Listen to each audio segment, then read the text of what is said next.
अफगानिस्तान से अमेरिकी सेना की वापसी हो गई है और इसी के साथ अफगानिस्तान में अमेरिकी सेना की मौजूदगी का भी अंत हो गया है।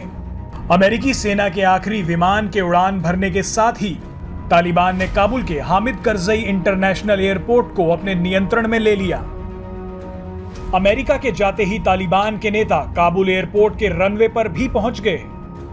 अफगानिस्तान पर पूरे कब्जे के बाद तालिबान के लड़ाकों ने गोलियां दागकर जश्न मनाया।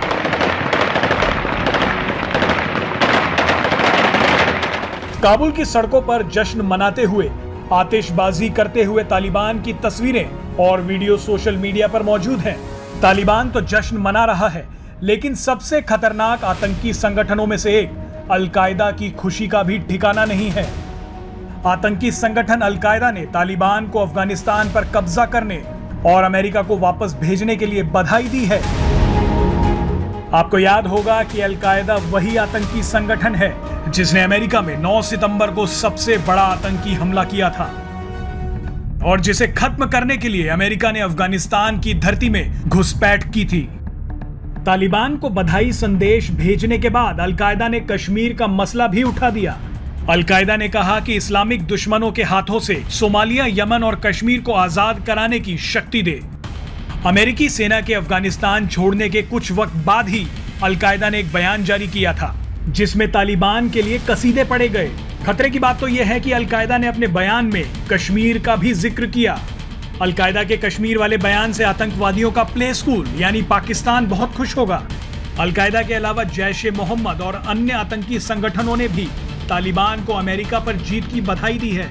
गौरतलब है कि ओसामा बिन लादेन की अगुवाई में अल-कायदा ने 9 सितंबर 2001 को अमेरिका के न्यूयॉर्क में आतंकी हमला किया था, जब वर्ल्ड ट्रेड सेंटर की बिल्डिंग में 2 हवाई जहाज घुस गए थे। इस हमले में करीब 3000 से ज्यादा लोगों की जान गई थी। इस हमले को 20 साल होने को हैं और उससे ठीक कुछ हफ्ते पहले ही अमेरिका ने अफगानिस्तान को अलविदा कह दिया है। भारत ने भी अब तालिबान से औपचारिक बातचीत शुरू कर दी है। भारतीय विदेश मंत्रालय ने बताया कि कतर में भारत के राजदूत दीपक मित्तल ने दोहा में तालिबान के नेताओं के साथ मुलाकात की।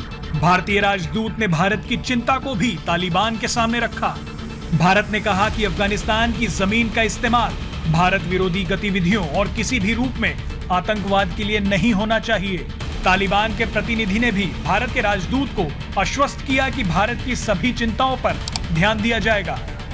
तालिबान और भारत के कैसे संबंध होंगे, इसको लेकर लगातार कयास लगाए जा रहे हैं, लेकिन अल-कायदा और जैश-ए-मोहम्मद जैसे आतंकी संगठनों की खुशी भारत के लिए एक बड़ी चिंता बन सकती है। Presenting B News app available on Google Play and App Store. Download it now.